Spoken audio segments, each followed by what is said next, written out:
Choice Home Care and Hospice present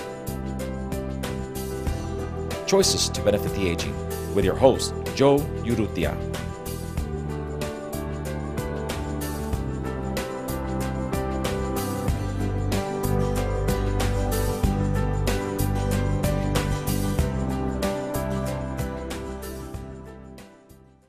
Welcome to Choices to Benefit the Aging. I'm Joe Urrutia, Community Senior Service Coordinator for Choice Home Health and Hospice. Today's guest, we have Susan Vargas. She is the Associate Director Program Coordinator for the Alzheimer's Association, and I want to welcome you to our program today, Susan. Thank you, Joe. Thank you for having us here. Thank you, Susan. Susan, my first question, I want to talk about the Alzheimer's Association and the program and its services. Can you go over those with me, please? Sure. The Alzheimer's Association is the leading voluntary health organization of Alzheimer's care, support, and research. We provide information and referral, and all the information that we have is critical for our community.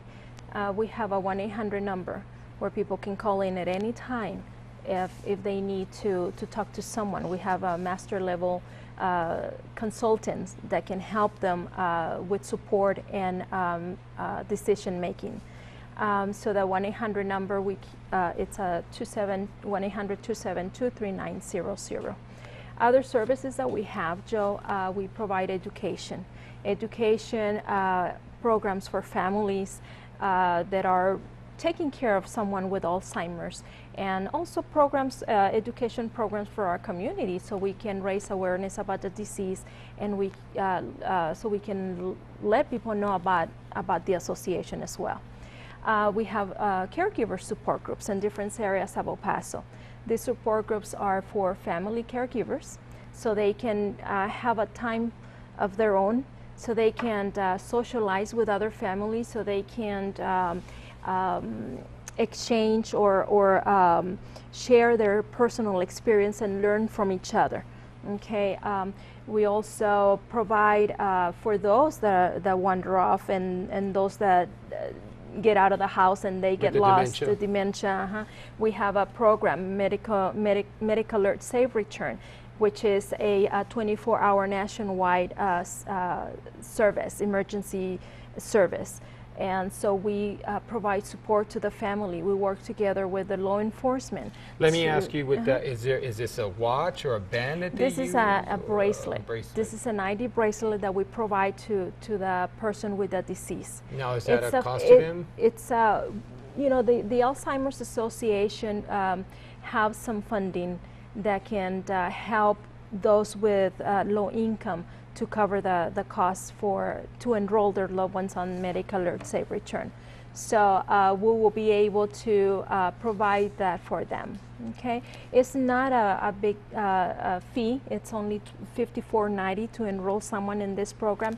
Believe me, it's a peace of mind for the family. It's very well worth it. So is this like a chip inserted into like a bracelet? No, it's an ID bracelet. An ID it's bracelet. A piece of jewelry. It's a piece of jewelry that will have the person's, actually it has the 1-800 number for people to call in case of an emergency, and they have their safe return ID number.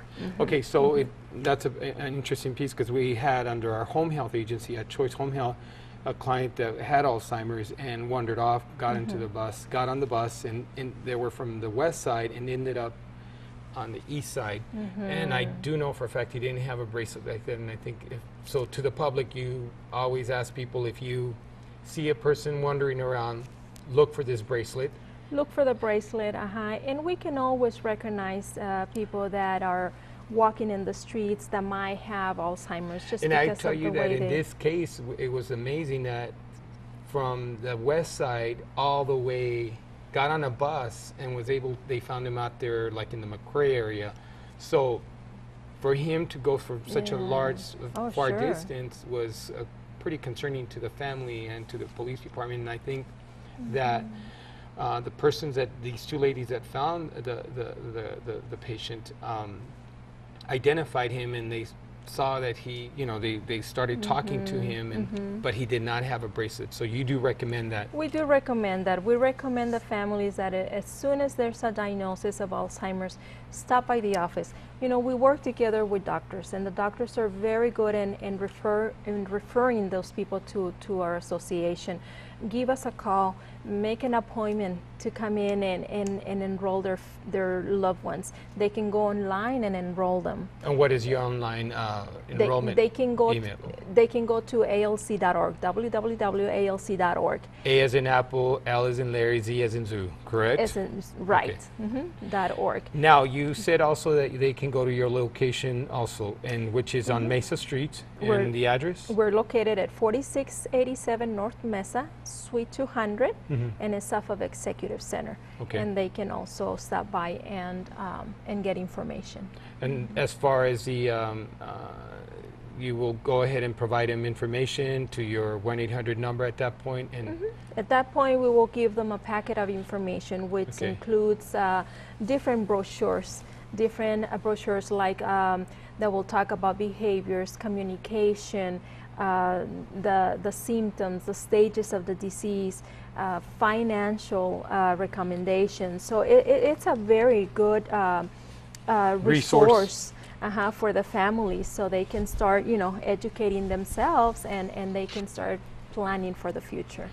so the first line of defense, Susan, always with Alzheimer's or with any other disease, is educate yourself about Education is And very important. Education, and again, as soon as a diagnosis is made, let's register your loved one in this program, in the Safe Return, because they will wander off. Sometimes we say, well, that doesn't happen. It hasn't happened to me. I don't think it will happen. Yes, it will. does. It will happen, and It does, and you don't know when that's going to happen. So it's better to be safe than sorry.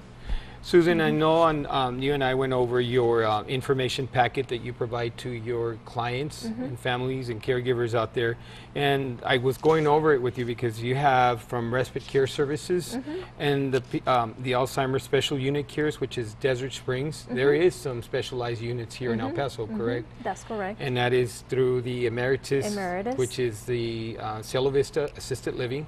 Emeritus at Desert Springs is just a special unit for Alzheimer's patients. That's all they have. Okay. Emeritus at Village Oaks, they have they don't have a special unit, but they do have Alzheimer's with a disease. And are they secured units where the family member can say, it's a secure unit? Well, I mean, it is fenced in. But again, it's not a special unit just like Desert Springs. And then you have Cambria. And then we have Cambria. Okay. It also it's also they have a unit. A unit for, there too. And can people just go in there and visit, going to Cambria or go to Absolutely. Desert Springs and say, you know what, I want a tour. I want to know a little bit absolutely. about this unit. Absolutely. I would probably recommend the families to give them a call first. I don't know if they'll go by appointments, but they can always call the facilities and. And I do believe they do go by appointments because I've worked with these facilities you work with in the those past, facilities, and they do, of course, and they would like to give you a tour and go over. And really, they are the experts in Alzheimer's as far as, and just because of their Desert Springs unit over on the west side, because that is considered a Alzheimer's, and is that correct? Yes, that's correct. Okay, I just wanted to talk about that too. The other thing that I saw in your information booklet, you go even from physicians. You have neurologists in there. What else did I see? You have even adult daycare. We have adult daycare centers listed in our resource. And these are people that you, through the Alzheimer's Association, have gone in there and said, these are places that we recommend that they have systems in place. The or Alzheimer's Association does not endorse any.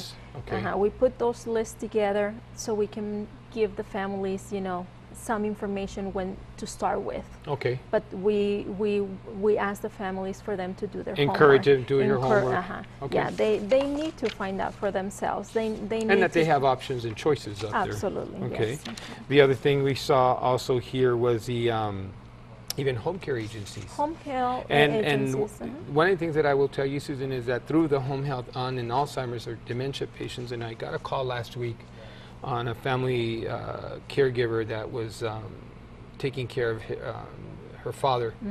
And she says, you know, my dad lives by himself, and these are the issues. He's already showing the dementia, the Alzheimer stages, and I asked her, the first thing I asked her, is he taking his medications? And she says he's not. So, you know, part of what home health can do for those caregivers and give them They some can support, some provide that education, and service. for the patient to help him put him on a medication regime. So Absolutely, okay. and it's so important, Joe. You know that it's so important that they take their medication religiously.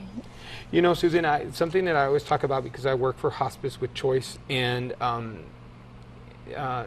people do die of congestive heart failure, and I've said this in the program before, and COPD, and people do die of Alzheimer's, because I've worked with some Alzheimer's patients that are at the end of that phase of their disease process, and I see that also you're very hospice friendly, and you give them those appropriate, because Yes. people do die of Alzheimer's. Right, that's correct, and yes, it's important that the family have the support.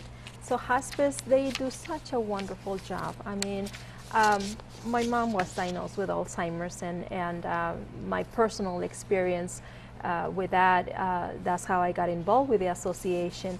And but at the end of my mom's journey, we brought in hospice, and it was such a relief. So I highly recommend, you know, if there's that need, if the time comes to that, accept the service, because they're there to wonderful. provide They're you a there service, to support you. To support you. You know, sure. you can go on this journey on your own.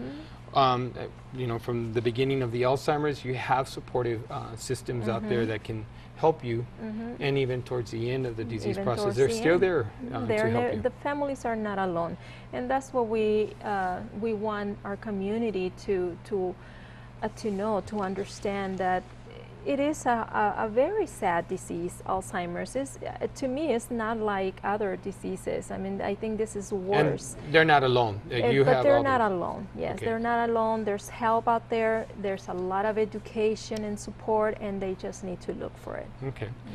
I'm going to go back to the Alzheimer's Okay. disease. And what is Alzheimer's, Susan? Alzheimer's is a progressive disease where in the beginning, individuals in the early stage of the disease tend to have memory problems. But as the disease progresses, in the late stages, the individual will lose all kinds of interaction. I mean, they will not be able to recognize their loved ones. They will not be able to hold a conversations or be aware of their environment. So this is a progressive disease that it is affecting a lot of people. So with this, with Alzheimer's, we know that that is the 6th leading cause of death in the United States. So the numbers are Staggering. increasing rapidly. So it's important that we are aware of the symptoms, that we are aware of what's going on. Nowadays, the disease, we're seeing a lot of cases where people are very young and they're diagnosed with Alzheimer's, with onset Alzheimer's.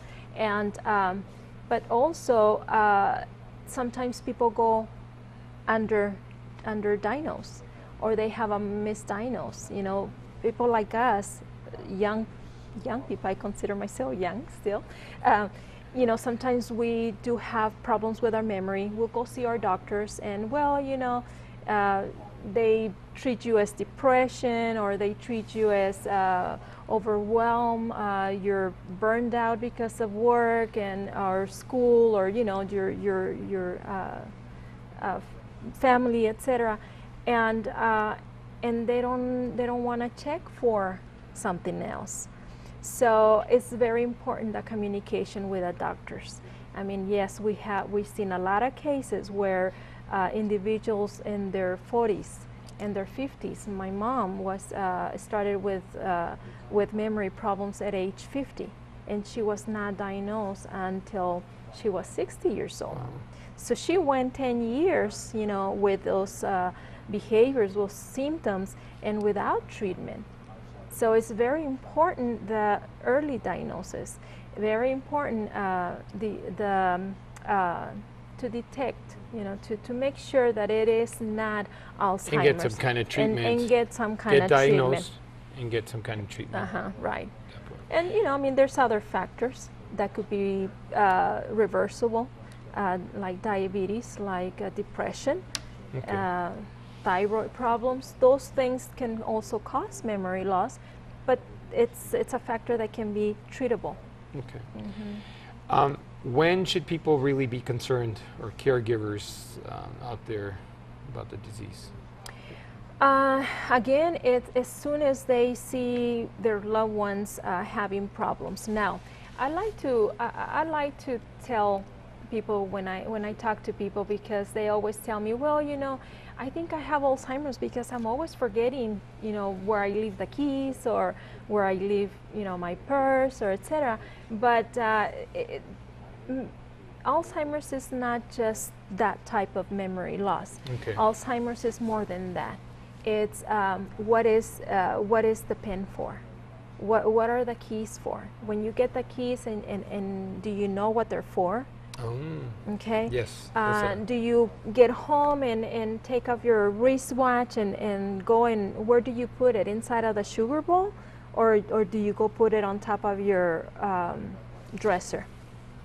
You take off your shoes, do you put them in the refrigerator, or the keys in the refrigerator? So doing those things, that's a red flag. That's something that people should be, you know, aware. You know, what's happening. That's not amazing that you normal. just said that right now, because, you know, you hear a lot of that cliche-ish out there that, you know, I think I have dementia, I think I have Alzheimer's, just because, like you said, I forgot my keys, or I locked the keys in the car.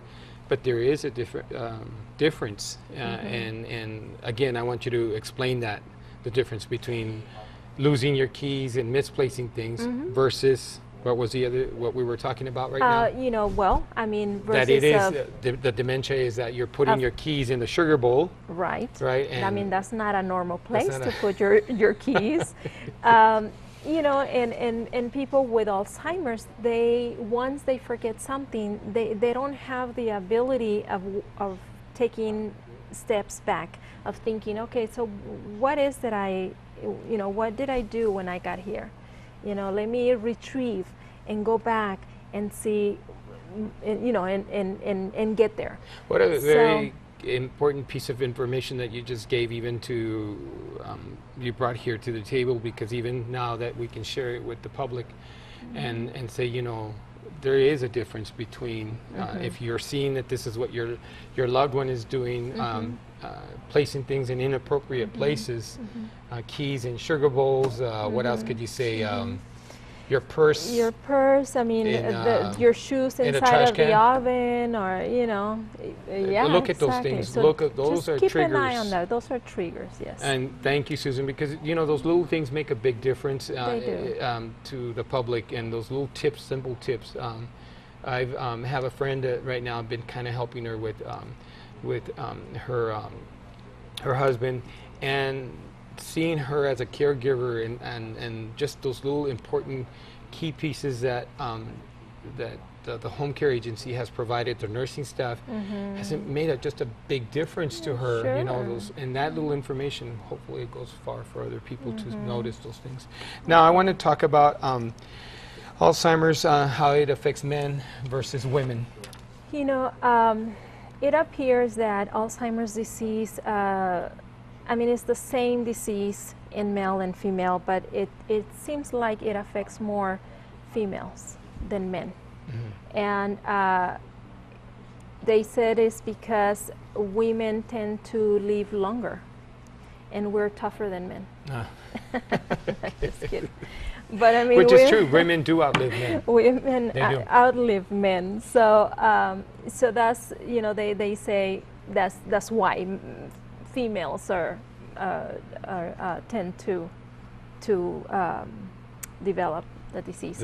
Also, Latinos and Afro Americans,